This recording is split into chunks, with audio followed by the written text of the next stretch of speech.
Bonjour et bienvenue dans la quotidienne de School TV, l'émission qui vous raconte l'éducation au quotidien. Au sommaire aujourd'hui, vous saurez tout sur les ados dans Mondico d'ado, un ouvrage indispensable signé par un quatuor de jeunes autrices dont Nine Perrard, elle est l'invitée du Grand Oral. L'anti-sèche d'Emma Guessel. L'anti-sèche, vous le savez, c'est la façon dont l'actualité résonne dans les programmes. L'actualité, c'est demain la journée mondiale des sourds, sujet dont on a déjà parlé dans la quotidienne.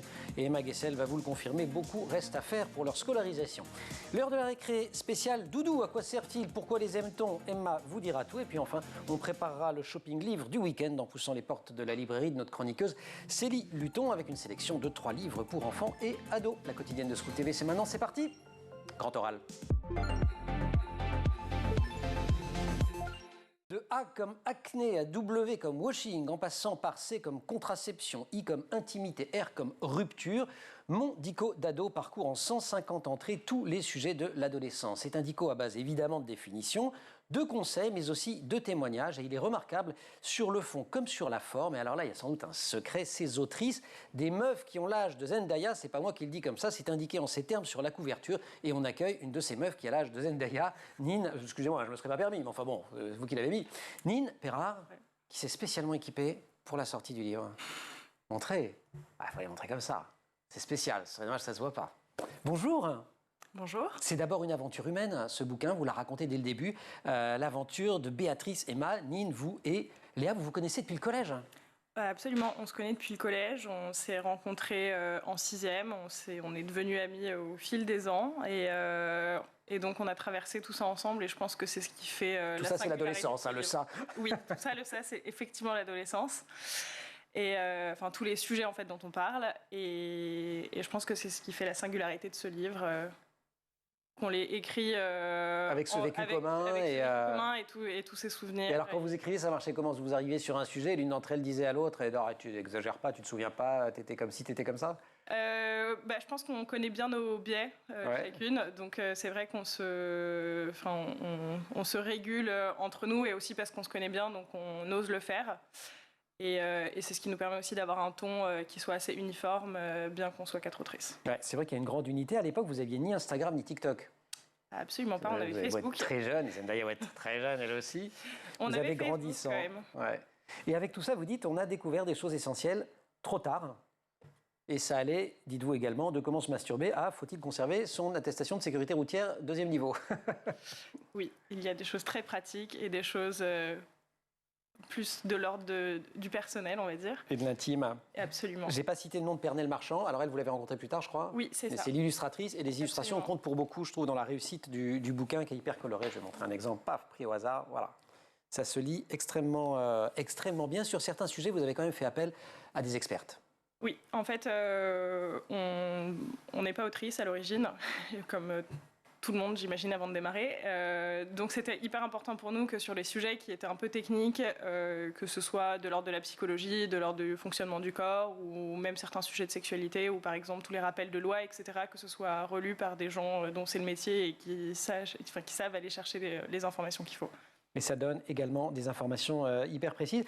Parfois, il y a des trucs très concrets que vous donnez aussi grâce à ces experts, du type la pilule, il faut plutôt la prendre le matin que le soir, parce que quelques heures de décalage, au fond, c'est pas très grave et c'est plus facile de la prendre à midi quand on l'a oublié à 8 heures que de la prendre à minuit, ou à 4 heures du mat quand on l'a oublié à minuit, quoi. Exactement, c'est typiquement un conseil de sage-femme qui nous a été donné directement. On est bien entourés, ça nous a beaucoup servi. Et vous avez voulu citer d'autres jeunes, parfois de votre génération, voire un petit peu plus âgés, mais qui ont raconté leur adolescence. Il y a plein de témoignages, ça c'est rare dans un dico. Moi, il y a un témoignage qui m'a, je ne sais pas si vous l'avez en tête, mais qui m'a marqué, c'est celui de Raphaël, 34 ans, et c'est au chapitre, c'est à A comme adoption. Oui, alors c'est effectivement un témoignage qui moi aussi m'a bouleversée. Donc Raphaël, c'est un garçon qui en parlait déjà sur un compte Instagram, c'est comme ça qu'on l'a rencontré.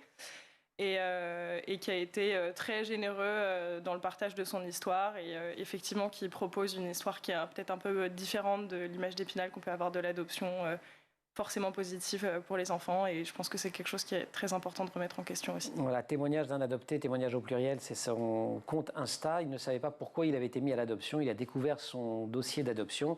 Et bref, il raconte toute son histoire. Et il y a d'autres témoignages d'ailleurs dans tout le livre qui contribuent aussi à la proximité. On ne te dira pas qui tu dois être, ni ce que tu dois faire. On te dira parfois ce qu'il ne faut pas faire quand même. On te livre les clés pour que tu puisses faire des choix éclairés et autonomes. C'est la promesse que vous formulez en intro de Mondico d'ado. Promesse tenue. On va continuer à en parler, Nine Perra, si vous voulez bien. Mais juste avant, l'anti-sèche d'Emma.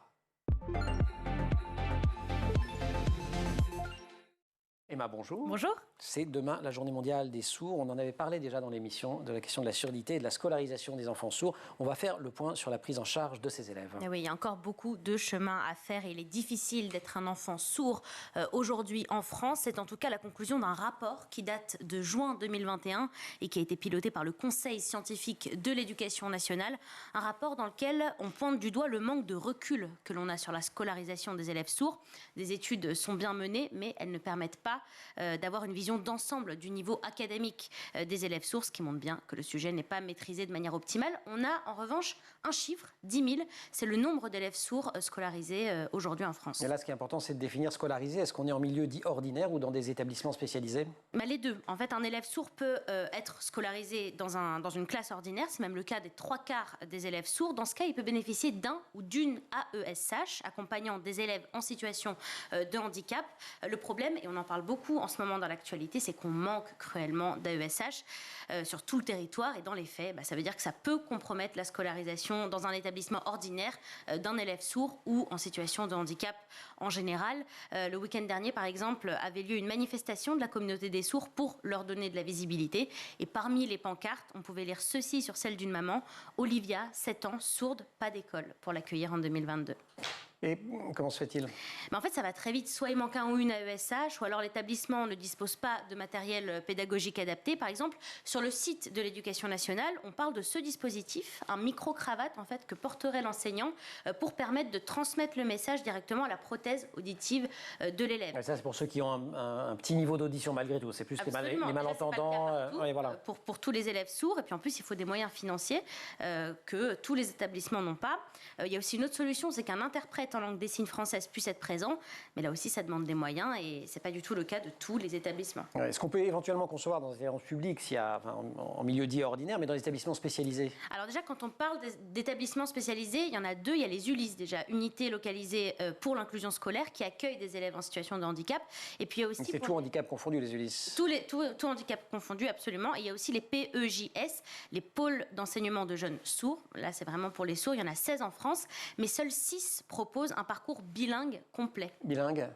Alors, quand on dit d'un élève sourd qu'il est bilingue, ça veut dire qu'il maîtrise le français écrit et la langue des signes française, LSF, qui a sa propre grammaire, sa propre syntaxe. Et selon le rapport dont je vous parlais un peu plus tôt, c'est ce qui est préconisé, qu'un enfant sourd soit bilingue pour pouvoir ensuite s'intégrer dans la société. Donc bilan toujours plus que mitigé sur la scolarisation des enfants sourds. Ça n'a pas beaucoup changé. Depuis l'année dernière, on avait abordé le sujet. Oui, il y a beaucoup de chemin à faire. Surtout que cette mauvaise prise en charge peut entraîner des dépressions, du chômage, voire des suicides. Donc pour le Conseil scientifique de l'éducation nationale, il est urgent d'agir. Il faut déjà mieux savoir dépister la surdité dès la naissance pour une meilleure prise en charge ensuite, bien sûr, de l'enfant. Puis ensuite, plus de moyens, bien sûr. Et enfin, mieux former les profs parce que même eux sont frustrés parfois de ne pas pouvoir bien enseigner aux élèves sourds. Emma, merci beaucoup. Il y a évidemment une entrée H comme handicap dans Mondico d'ado. Ce qui est intéressant, je vous dis les intertitres. Mon handicap est invisible, une problématique particulière. C'est tout à fait le cas des élèves sourds. Vivre avec un handicap, où là, vous allez vous adresser à ceux qui l'ont, mais aussi j'ai un proche ou une proche handicapée. Alors, je dis un oui, vous l'avez écrit en écriture inclusive d'ailleurs. Oui. C'est un choix? C'est un choix, absolument. C'est un choix tout à fait assumé. Après, pour faciliter la lecture, on a essayé d'écrire en langage épicène le plus possible, donc pour éviter les points médians qui peuvent être effectivement parfois un petit peu couper la lecture. Langage épicène, parce que c'est quand même un mot qu'on a tous appris avec l'écriture inclusive, c'est donc des mots qui ne sont pas genrés en fait. C'est quand Absolument. On désigne par exemple par une parler de personnes plutôt que de filles ou de garçons, c'est ça. Des gens, tout le monde. Voilà. Et donc ça enlève entre guillemets le problème ou la question de... Absolument. C'est inclusif par nature. Le handicap m'effraie, vous apportez toutes les questions, la gêne un ado peut ressentir. Ouais. Et enfin, le handicap empêche-t-il la sexualité? Mondico d'ado, c'est donc un dico formidable. Et on retrouve, merci beaucoup Emma, on se verra pour la récré tout à l'heure. Et on retrouve Nine dans quelques instants. 150 mots, témoignages et mini-guides pour traverser l'adolescence avec brio. Ce Mon Dico d'ado, il vient de sortir chez Brio Ado sous la plume de 4 jeunes femmes qui n'ont pas oublié leur adolescence. Et l'une d'entre elles est donc notre invitée, Céline Bérard. Le grand sujet, et d'ailleurs il est traité, j'ai pris au hasard cette page handicap, mais quasiment partout. Mais le sujet structurant de Kudo Dico, c'est comment je m'accepte. Absolument. Parce que je pense que c'est essentiel à l'adolescence. C'est une grande question. Je ne suis pas sûre qu'on résout tous les problèmes à ce sujet. Je pense que ça fait aussi partie du jeu de l'adolescence, de se chercher, de ne pas toujours avoir confiance en soi. Mais je pense qu'on a beaucoup de progrès à faire parce que beaucoup de choses participent au fait qu'on manque de confiance en soi, que ce soit la comparaison, les complexes, le harcèlement aussi. Il y a beaucoup de choses qui... Le syndrome de l'imposteur, vous lui consacrez un petit encadré ? Oui, c'est vrai, parce que je pense que sur certains sujets, je pense que dès l'adolescence, on peut se sentir illégitime à s'exprimer, notamment face aux adultes. Et donc, c'était quelque chose qui était hyper important pour nous de rappeler assez régulièrement et avec des conseils concrets aussi, et pas juste bah, t'as qu'à t'aimer, parce qu'en fait, ça n'aide personne. Ben oui, bien sûr. Vous, c'est pas votre métier au départ de faire des livres ? Oui et non, ça dépend. De manière littérale, si, parce que je suis graphiste. Et oui, ça oui, mais de les écrire, j'entends. Mais de les écrire, non. Ça va, pas de syndrome de l'imposteur ? Si. J'ai un bon bouquin à vous recommander, tenez, je vous l'offrirai. Faudra le lire, parce qu'il n'y a vraiment pas de raison d'en avoir, il est super. Parmi les nombreux challenges et bouleversements auxquels doivent faire face les adolescents, écrivez-vous, et qui peuvent les amener à consulter, il y a souvent la question problématique de la séparation, de l'autonomie qui peut se cristalliser pendant les années de lycée, d'université. Ça, c'est une psychologue qui l'écrit. Ça renvoie aussi à cette notion d'acceptation, de comprendre qui je suis. Bien sûr. Et d'ailleurs, le fait de dédramatiser un peu le fait d'aller voir des professionnels de la santé mentale, c'était aussi hyper important pour nous parce que nous, on a vraiment un sentiment où c'était que pour les fous. Et puis d'ailleurs, c'est quoi un fou ? C'est que pour les gens qui vont très mal, il faut avoir fait une tentative de suicide ou se scarifier, qui sont des choses qui peuvent arriver à l'adolescence. Or, je pense qu'il y a plein d'autres moments où on peut aller le voir ponctuellement, régulièrement. Et effectivement, la question de l'autonomie, pour ça, elle est très importante parce que souvent, il y a quelque chose qui se passe quand on cherche à avoir plus de liberté quand on est adolescent et qu'en même temps, on a quand même besoin de nos parents parce qu'on a encore des enfants quelque part. On parlera du rapport aux adultes, il est très intéressant dans votre livre. Je n'ai pas décompté les entrées qui renvoient à la question du genre ou à la question du sexe. J'ai eu l'impression qu'il y en avait beaucoup. En fait, pas tant que ça, dites-vous ? Alors, pas tant que ça, puisqu'on a essayé d'équilibrer les différentes parties. Donc, les 5 thèmes, après, sexualité et corps se recoupent et donc ils sont 2. Ça fait quand même un bon 2/5 facilement. Mais c'est vrai que c'est hyper important et notamment parce que en fait tout ce qui va toucher aux relations et à l'amour, c'était super important pour nous aussi de bien préciser que c'est un ou une partenaire, d'essayer de ne pas écrire d'un point de vue hétérocentré comme c'est très souvent le cas et que donc un enfant LGBTQIA+ puisse se sentir concerné, peu importe l'entrée qu'il est en train de lire et que ce ne soit pas juste les 2 thèmes consacrés à son cas particulier. Est-ce que tu as envie, est-ce que tu en as envie vous faites aussi une petite double page de quiz sur la question du consentement. Là aussi, c'est un sujet énorme. C'est important et qui revient très régulièrement dans le livre. Comment vous avez choisi d'ailleurs ces entrées ? Comment vous avez trié uniquement avec vos souvenirs de les 4 ex-collégiennes, copines qui faisaient le bouquin ensemble ou vous avez enquêté auprès des jeunes ? Un peu les deux, puisque comme on a démarré avec un compte Instagram, on avait déjà un peu une idée des sujets qui, entre guillemets, avaient marché, donc a priori ceux qui posaient question, et on s'est aussi inspiré d'autres livres, et notamment des entrées qu'on avait pu trouver dans le Dico Défi, avec lequel on a grandi quand on était jeunes. Comme beaucoup de jeunes filles. Hein. Mais rien que le titre, c'est déjà tout un programme. Hein, parce Exactement. Oui, voilà, il y avait le Dico Défi, le Dico des garçons. Alors bon, nous on lisait pas de Dico, donc ça je vous dis tout de suite. Il n'y avait pas de Dico des garçons. Ah oui, c'est ça, voilà, c'est pour ça qu'on le lisait pas. C'était le guide du zézé sexuel de ZEP. Ah oui, c'est trop, j'étais trop vieux moi. Et donc nous, effectivement, on a grandi avec le Dico Défi. Alors il y a énormément de choses à redire, mais c'est vrai que sur certains thèmes, il y en a qui sont tout aussi importants, qu'on aborde un peu différemment. Et ensuite, après, il y a des sujets, effectivement, qui sont plus au goût du jour aujourd'hui, ou qui sont hyper importants, notamment les questions d'écologie, tout ce qui... c'est pour ça qu'on a une entrée à washing, comme vous le disiez tout à l'heure. Oui, j'ai essayé de choisir des mots qui renvoyaient à la variété des thèmes, mais il y a aussi comment je prends ma place dans la société. C'est pas seulement comment je m'accepte au plan individuel. Vous, votre adolescence, vous la décririez comment avec le recul ? Douloureuse, heureuse, neutre ? J'ai eu de la chance. Ouais. Je crois que ça va. Et pourquoi ? Je pense que mes parents, ils sont pour beaucoup, pour être tout à fait honnête. Je pense aussi que être restée copine avec les filles avec qui j'écris ce livre, c'est probablement un bon exemple aussi. C'est qu'en réalité, quelque part, j'étais bien entourée et Et après, je pense que aussi physiquement et pour plein de raisons, j'ai eu beaucoup de chance et je pense que ça joue quand même énormément, je peux pas le nier. Mondico d'ado, dans ce dictionnaire, on parle de sexualité, de corps, de santé, de société, de relations, d'identité, d'émotions et de comment grandir et aussi de comment éviter un certain nombre de périls. On va en parler de ces périls avec Nine, mais juste après la récré. Si vous voulez bien, on prend des récrés ici. Trop bien. D comme doudou, il y a? Ah non. Oh là là là là là là, allez, on va écrire ça ensemble. Emma.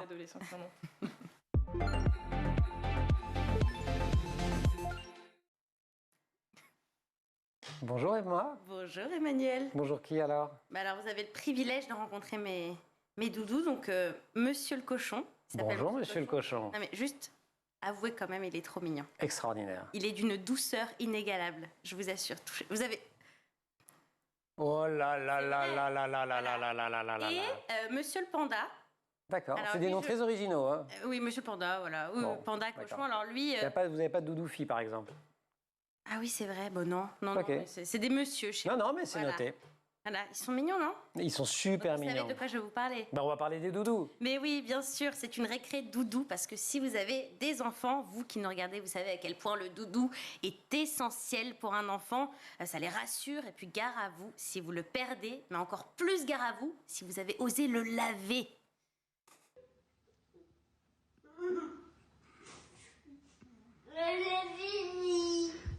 Attends, c'est pas encore écrit. Non, mais ça va pas de faire ça aussi. C'est horrible de laver son doudou. Mais évidemment que c'est horrible de laver un doudou. Moi, je vous rassure quand même que je les lave. C'est vrai? Bah oui. Mais en blague à part, c'est quoi l'importance que peut avoir un doudou pour un enfant? Mais ça le rassure. Franchement, ça l'aide à s'endormir le soir, c'est réconfortant. Ça l'aide aussi à petit être moins accroché à ses parents. Vous savez, cette phase où on passe de nourrisson à bébé, puis de bébé à tout jeune enfant, le doudou, ça aide. Et puis ça aide pour plein d'autres situations inattendues de la vie. Regardez.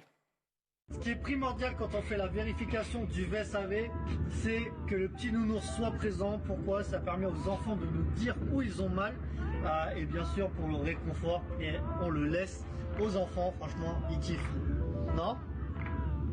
Très ingénieux. Et très ingénieux. Mais oui, ça permet aussi donc le doudou de se décharger de ses émotions. On montre sur le doudou où on a mal, on raconte au doudou sa journée. Vous voulez vous décharger de vos émotions? Non, merci. Non, ça va? Non.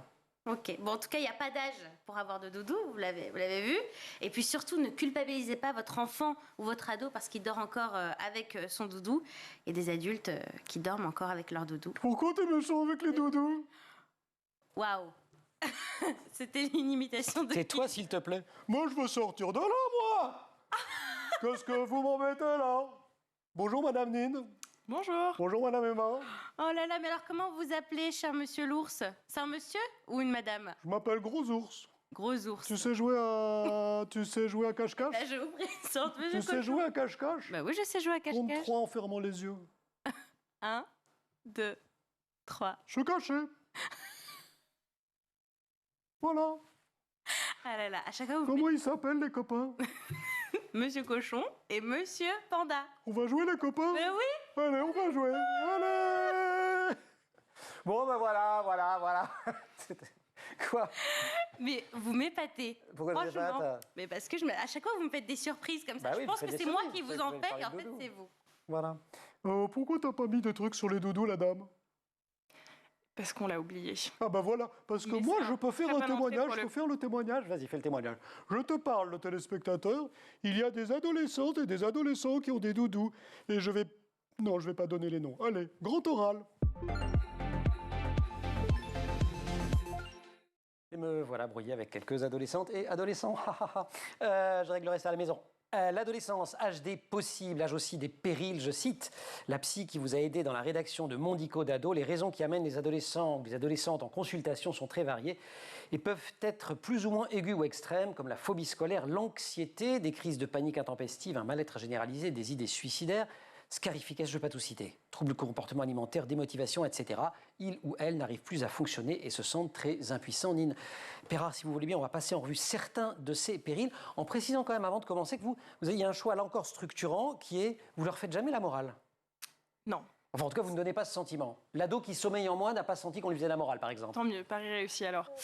Non, c'est important et je pense que c'est aussi... bon, ça rejoint un peu le fait que ce soit écrit par des meufs qui ont l'âge de Zendaya, mais notre positionnement, c'est peut-être un peu plus celui de la grande sœur. Qui a un peu de recul sur ce qu'elle a vécu, mais certainement pas celui peut-être d'autres livres où on pourra trouver un peu plus de psychologie ou de choses de la part des parents. On se situe entre les deux et on n'a rien à leur dire parce qu'on n'a pas fait mieux.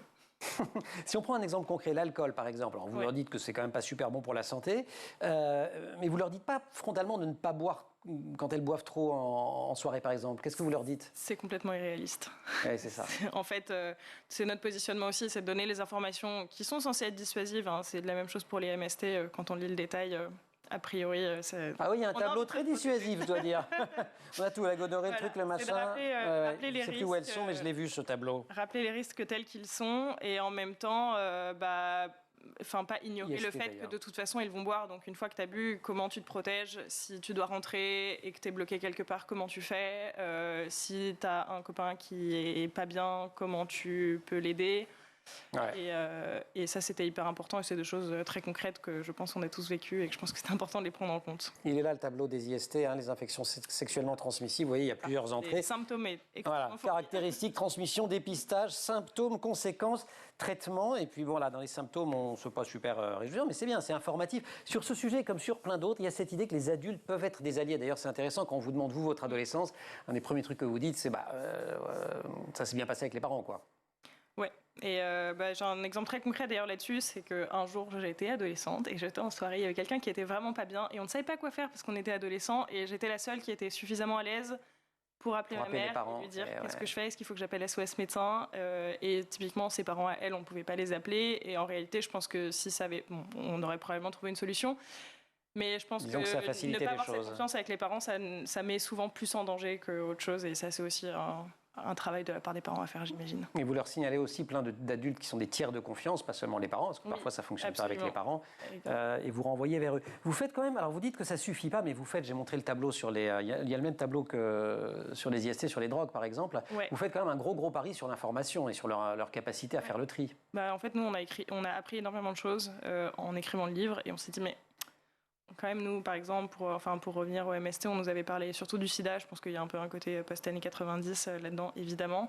Alors que, par exemple, les chlamydia ou les gonorrhées sont beaucoup plus répandus et que on n'en a jamais entendu parler. Donc, c'est vrai que pour nous, c'était un peu important de remettre l'information au centre de ça, ce qui nous permet aussi un peu de légitimer notre position et ce qu'on apporte de conseils un peu plus personnels à côté aussi. Fatigue, manque de sommeil. J'ai découvert que c'était un mal assez répandu. Ouais. 30%, c'est ça, des 15-19 ans qui manquent de sommeil? Oui, mais alors si on demande aux experts, les écrans, ils sont pour beaucoup. Et oui, c'est ça. On s'en doutait. Mais c'est vrai que c'est compliqué. Parfois, c'est aussi juste parce qu'on a beaucoup de travail, beaucoup de pression, que les ados sont angoissés, qu'ils ont du mal à dormir comme tout le monde et qu'on s'y attend pas. Il y a un dernier mot qui a aussi rapport avec les écrans. Vous ne l'avez pas connu parce que vous êtes de la génération de Zendaya, chacun l'aura compris. Mais prendre du recul, notamment par rapport aux photos parfaites d'Instagram, puisque dans la construction, il y a comment je me construis à travers le regard des autres, à travers mon image. Et ça, c'est vraiment une nouveauté assez dévastatrice potentiellement. Très sympa aussi, mais... Je pense que c'est nouveau parce que c'est dans un rapport plus intime, mais bon, on avait quand même la publicité, les magazines féminins, et je pense qu'il faut pas... Mais on ne se mettait pas en scène soi-même, on était confrontés à des images. Absolument, absolument. Donc là, je pense qu'il y a un côté où ça peut sembler plus accessible parce que notre copine réussit à prendre des meilleures photos que nous, parce que tel pote... se prend en photo à la salle. Bon, c'est très genré mes exemples, mais ils sont aussi assez révélateurs. Et c'est vrai que je pense qu'il y a quelque chose qui semble plus atteignable, alors qu'en réalité, ça ne l'est toujours pas, et qu'il y a des choses qu'on ne peut pas changer juste comme ça. Il y a des choses qu'on peut changer très facilement avec les photos et qu'il suffit de les manipuler. Merci beaucoup, Nine. On va pousser la porte de la librairie dans quelques secondes. Emma, merci beaucoup. Merci. Je crois que M. Cochon et M. Panda requièrent votre présence. Et vous avez cédé votre place à Célie. Bien sûr. Célie Luton, la librairie. Comme tous les vendredis, la sélection littérature et album jeunesse de Célie. Célie, bonjour. Bonjour Emmanuel. Bonjour Nine. Bonjour. Voilà, vous l'avez mon dico d'ado ? Oui, à la maison. On peut dire la vérité aux téléspectateurs et téléspectatrices ? Oui. Et qu'au début, vous confondiez avec d'autres dicos, pas forcément celui qu'on a cité, mais peut-être un petit peu quand même. Il est vraiment actualisé parce qu'avant, c'était toujours dico d'ado et on mettait le millésime. Toujours la même chose, c'était très genré, passé et ça donnait plus de complexe qu'autre chose. pas facile à mettre entre les mains des ados et des pré-ados surtout maintenant. Vous c'est êtes vrai. validé par notre libraire. Si vous Ouais. n'allez pas faire une dédicace à la librairie des enfants Paris 17e, c'est quand même que le monde est mal fait. Allez, d'autres conseils. Emily Gravett. 10 chats, c'est chez Kaléidoscope. Pourquoi nous recommandez-vous et recommandez-vous aux enfants, enfin aux parents, d'offrir 10 chats aux enfants? On adore les chats, on adore les couleurs, on adore compter, c'est beau, c'est drôle. Il n'y a pas que des chats, ça fait plutôt tache de peinture. Exactement, on va voir les couleurs. Attention, il y a un chat blanc, c'est la maman et dès le départ, elle s'endort. Vous voyez 1, 2, 3, 4, 5, 6, 7, 8, 9, 10, ils sont tous là. Et maman s'endort. Il va y avoir des chats noirs, des chats gris, des chats tachetés. Et après, on va jouer. Et on va sortir de la peinture, du bleu, du jaune, du rouge. Ça donne du vert et du orange. Quel beau résultat. Maman a dormi. Mais Ça fait ça à la fin. Non, c'est presque la fin. Bah, presque fin. On ne spoil pas. Je ne Mais spoil c'est pas, je beau. ne divulgage pas. Jamais, jamais. je Allez, sais. si, on les montre, les 10. Ils sont beaux, les 10. Et on les Ravissant. compte à chaque fois avec les enfants. On trouve qui. On apprend les... Alors, les couleurs là ne se mélangent pas. Non. Après, on n'a plus qu'à enchaîner sur ce livre que vous et moi on adore et dont vous allez vous souvenir du titre et moi pas. Les deux ronds de couleurs bleu et jaune qui se rencontrent. Petit bleu et petit jaune de Léo Lionni. Mais oui, bah, bien C'est un sûr. grand classique de la. Vous l'avez lu? Oui, absolument. Ah, bah voilà. Ils sont un tellement gros bisous qu'ils deviennent verts et on les reconnaît plus. Exactement. 10 chats d'Émilie Gravett, ça vient de sortir. Un roman maintenant pour à partir du CE1. Oui, enfin, CE1, une fois que la méthode de lecture est acquise, parce qu'il est un petit peu épais, mais c'est tellement bien écrit par Charlotte Moudlik, tellement bien illustré par Olivier Talek. Ah, Olivier C'est Talek. pas leur première collaboration. Ça vient de sortir aussi, c'est à l'école Oui. des loisirs, collection Oui. Mouche. Résumé? Polo. Donc Polo, ses parents partent 5 jours en vacances. Lui, il a 7 ans, mais c'est pas grave. Il reste avec son grand frère et sa grande sœur. Et il y a Aria, la cousine qui arrive de Lille, qui va s'occuper d'eux. Mais elle est tombée dans le métro. Ouch! Elle peut pas venir. On Et peut pas comment ils prévenir peuvent les pas parents. prévenir les parents? Bah non, on peut pas. Ils sont sur une île. Namned. 5 jours tout seul. C'est super drôle. Ça va être long, mais ça va être drôle. C'est génial. Extrêmement long. Olivier Ouais. Talek, il n'est pas impliqué aussi dans une histoire de loup. Très très bel album. Grand Loup et Petit Loup aux éditions du Père Castor. Oui. Qui est d'une beauté incroyable, qui est à pleurer littéralement. Oui, J'aime oui, beaucoup, oui. moi, Olivier Talek, Charlotte Moudlik aussi. Donc ça, c'est collection Mouche de l'école des loisirs. Et puis alors là, carrément, là, on arrive chez les ados. Oui. La prophétie des sœurs serpents. Ah, il se plante, le garçon, mais c'est pas grave, je ne regarde plus. Ouais, moi, j'avais envie de le reprendre. C'est voilà. Oui. Donc, la prophétie des sœurs serpents d'Isis Labo-Caberia, c'est chez Slalom. Oui, c'est une nouveauté aussi. Alors ça, c'est un coup de cœur auquel je ne m'attendais pas. Je suis un bon public, les romans historiques, j'adore ça. Mais là, Naïla, fin de collège, début lycée, partir 2 mois. Elle a toujours été à Paris, elle part 2 mois en Martinique chez sa grand-mère. C'est long, c'est embêtant. Elle connaît rien du tout à l'histoire de cette île et un vieux secret de famille en fait va la faire un bond de plusieurs centaines d'années en arrière où elle va se retrouver liée à 3 autres femmes grâce à une prophétie, celle de la femme serpent. Donc elle va rencontrer Nonoum, une jeune chamane, Funmilayo qui elle est une prêtresse et Rosen, une paysanne bretonne engagée après avoir été accusée de sorcellerie. C'est génial. C'est bien mené. C'est un roman. Fin de collège. Un page mais turner, ça il y se a lit bien, rien de quoi. choquant, hein. Oui, ça se lit tout seul. On est happé par l'univers et on apprend plein de choses sur l'histoire de l'esclavage, mais ça paraît très simple aussi. On va comprendre aussi les croyances et aussi les pays d'outre-mer. Moi, j'ai appris plein de choses. Génial. Génial. Trop bien. La Ouais. prophétie des sœurs serpents. Important de C'est lire. Vous aviez des livres de chevet quand vous étiez ado, vous? Oui, Oui, je les ai plus que maintenant, pour être tout à fait honnête. C'est vrai? Oui, je trouve ça plus difficile de trouver le temps. Je lis beaucoup de romans graphiques, du coup. Forcément. Bien aussi. C'est très beau aussi. Bah oui. Merci beaucoup, Avec Célie, avec ces 3 très beaux conseils de lecture. Une fois de plus, je me permets d'en rajouter un, puisque c'est en lien avec la récré de tout à l'heure, qui est Le Peuple Doudou d'Olivier de Solmignac. C'est à l'école des loisirs et qui est un chef-d'œuvre sur les doudous. Et il y a des experts. Tu vois, je l'ai cité. Non, si vous n'avez pas vu le début de l'émission, vous allez savoir à qui je parle. C'est assez formidable. Merci beaucoup à vous. Nine, merci, bravo pour ce super dico. Mon dico d'ado, c'est chez Brio Ado. Et puis merci évidemment à toute l'équipe d'éternelles adolescentes et adolescents que sont Colline Hamel, Marie de Plantec, qui a préparé cette émission et qui était aujourd'hui en régie, assistée par Benjamin Saillard, et Louise Merlin pour le son, Raphaël Morel pour la réalisation. Vous restez sur School TV et vous nous retrouvez nous en permanence sur Internet et sur les réseaux sociaux.